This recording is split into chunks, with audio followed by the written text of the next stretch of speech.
In this video, we're going to practice the phrase, though not enough, just as it's used on page 1 of 1984 by George Orwell. He closed the door quickly, though not quickly enough, to prevent some dust from entering with him.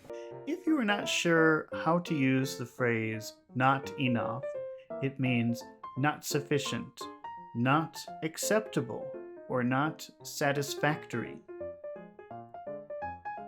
Closing the door, even closing it quickly, was not sufficient. The dirt still entered with him. Let's practice though and not enough in sentences just like our model sentence. We have our friend John. He's hungry, so we give him a really big plate of food.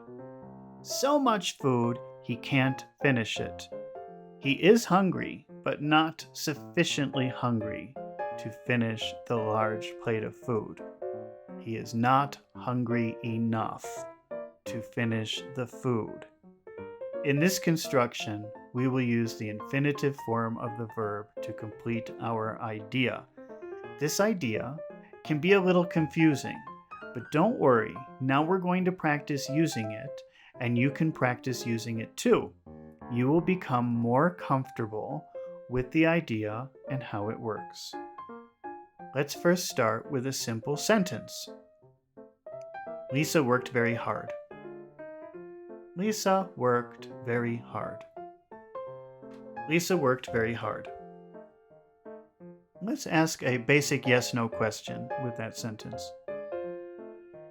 Did Lisa work very hard? Did Lisa work very hard? Did Lisa work very hard? Did Lisa work very hard?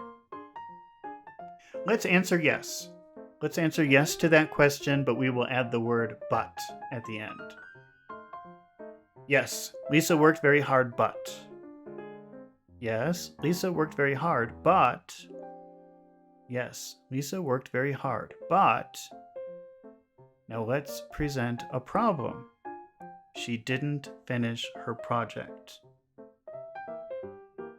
Lisa worked very hard, but she didn't finish her project.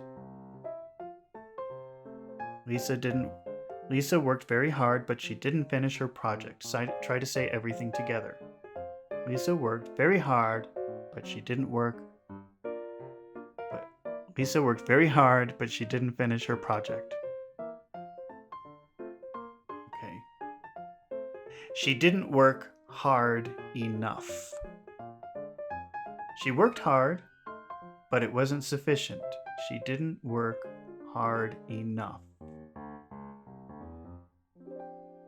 Just repeat after me. Lisa worked very hard, but she didn't work hard enough. Lisa worked very hard, but she didn't work hard enough. Great job. Now, let's change the word but to the word though. Lisa worked very hard, though she didn't work hard enough. Lisa worked very hard, though she didn't work hard enough. Super duper job. Now we're going to add some information, but before we do that, let's make the sentence less repetitive. We don't need to mention she and work 2 times. We just want to emphasize not hard enough. So instead of saying she worked very hard, though she didn't work hard enough, let's just say she worked very hard, though not hard enough. She worked very hard, though not hard enough. She worked very hard, though not hard enough. Okay, perfect. Now, let's add more information. Why are we saying her work was not sufficient? What was the problem? What goal was not reached? We will add this phrase to the end of the sentence using the infinitive form of the verb. Here is her goal: to finish the project. To finish the project. She worked very hard, though not hard enough to finish the project. She worked very hard, though not hard enough to finish the project. She worked very hard, though not hard enough to finish the project. Wow, that is some amazing English. Now, let's try another sentence. Mark did an amazing job. Mark did an amazing job. Mark did an amazing. Mark did an amazing job. Mark did an amazing job. How would you ask a basic yes-no question with that sentence? Did Mark do an amazing job? Did Mark do an amazing job? Let's agree. Let's say yes, but there was a problem. So, yes, Mark did an amazing job, but Mark did an amazing job, but... Now, let's present a problem. It was amazing, but it was not sufficiently amazing. We're talking about his job, not Mark. So in our next sentence, we will start it with it and not he. Can you do it? Let's see. Mark did an amazing job, but it wasn't amazing enough. Mark did an amazing job, but it wasn't amazing enough. Mark did an amazing job, but it wasn't amazing enough. Mark did an amazing job, but it wasn't amazing enough. Now let's change the word but for the word though. Mark did an amazing job, though it wasn't amazing enough. Mark did an amazing job, though it wasn't amazing enough. Mark did an amazing job, though it wasn't amazing enough. Mark did an amazing job, though it wasn't amazing enough. Now let's make the sentence less repetitive. We don't need to repeat job, and we don't need the verb, which leaves us with just not amazing enough. How would you say that sentence? He did an amazing job, but not amazing enough. He did an amazing job, but not amazing enough. He did an amazing job, but not amazing enough. Let's add one more bit of information. What was the problem? What goal was not accomplished? Again, we will state the failed goal using the infinitive form of the verb. To impress the clients. Can you say the entire sentence? He did an amazing job, but not amazing enough to impress the clients. But not amazing enough to impress the clients. He did an amazing job, but not amazing enough to impress the clients. Wow, you are doing an amazing job. But is it enough? Let's try another example. But before we do, let me ask you a question. Do you find these exercises helpful? If the answer is yes, you should subscribe to my podcast so you won't miss the next helpful episode.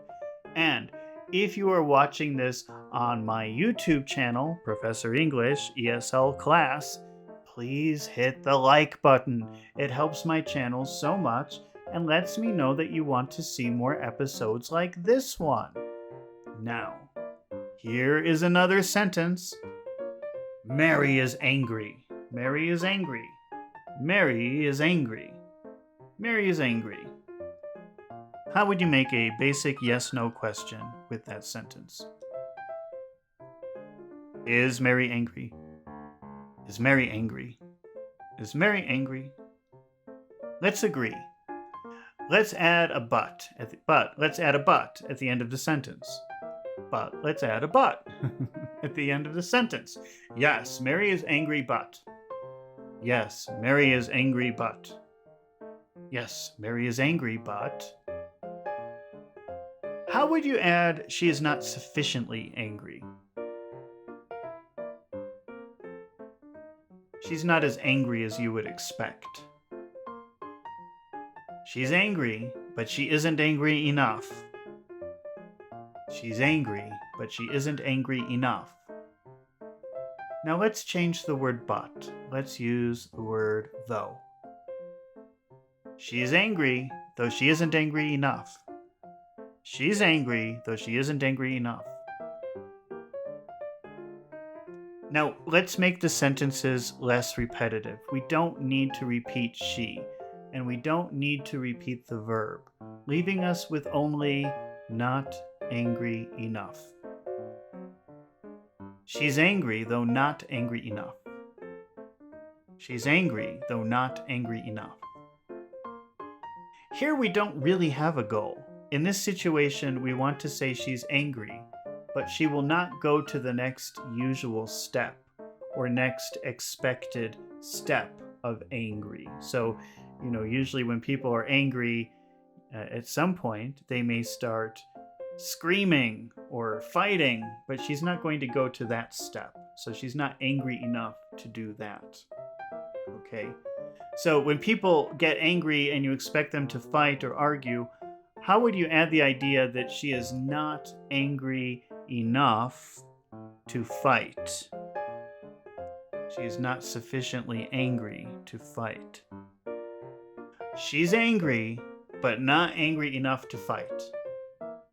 She's angry, but not angry enough to fight. She's angry, but not angry enough to fight. All right, super duper job. Let's do one more. And since this is our last one, let's play around with a word you might not know. Absent-minded. That's actually a phrase. Absent-minded means forgetful. If you say someone is absent-minded, it means that forgetting things is part of the person's character. John is absent-minded. He always forgets things. If you use the adverb form absent-mindedly, it means you're doing the action, but you are distracted. You are not concentrating on the action. You are not focused on the action. Your mind is in a different place. Here's an example. John left the house absent-mindedly. John left the house absent-mindedly. This means John left the house, but he wasn't concentrating on the process of leaving the house. Maybe he was thinking about an important meeting at work. Because he wasn't concentrating on leaving, he might have forgotten to lock the door. He might have forgotten his keys. He wasn't focused on the task he was doing. How would you make a basic yes-no question with John left the house absent-mindedly? John left the house absent-mindedly. Did John leave the house absent-mindedly? Did John leave the house absent-mindedly? Let's agree. Let's say yes, but we will add a but at the end of that sentence. Yes, he left the house absent-mindedly, but. He left the house absent-mindedly, but. Now, let's say he didn't leave the house sufficiently absent-minded. He left the house absent-mindedly, but he didn't leave the house absent-mindedly enough. Now this means he left the house and he was distracted, but he still remembered something very important. So he wasn't 100% distracted. He still was able to remember one very important thing. So he left the house absent-mindedly, but he didn't leave the house absent-mindedly enough. Okay. Now let's change the word but to the word though.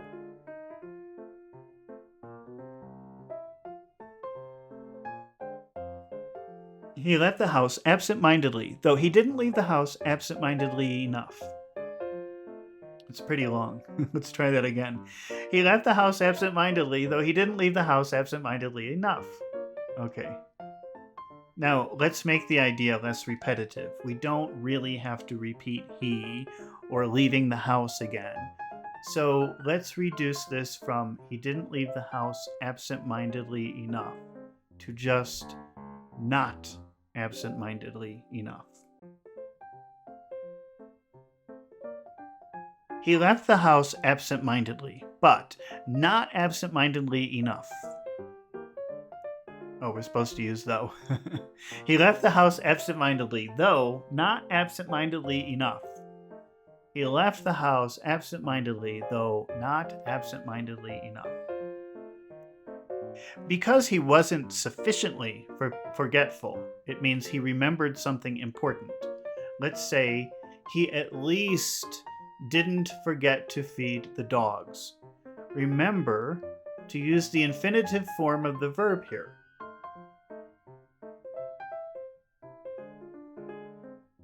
He left the house absent-mindedly, though not absent-mindedly enough to forget to feed the dogs. He left the house absent-mindedly, though not absent-mindedly enough to forget to feed the dogs. He left the house absent-mindedly, though not absent-mindedly enough to forget to feed the dogs. All right, super duper job. Okay. Now let's look at the original phrase from 1984 again. It should be easier to understand now. Winston slipped quickly through the glass doors of Victory Mansions, though not quickly enough to prevent a swirl of gritty dust from entering along with him. He was fast, but not fast enough to prevent the dirt from coming in, to stop the dirt from coming in. Not fast enough.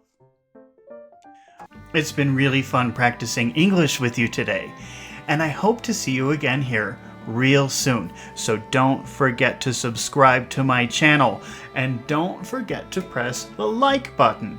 If you want to explore all of the vocabulary and grammar of page 1 of 1984, there's a link to the entire episode in the description. See you in the next video with more interesting words and phrases. Bye-bye!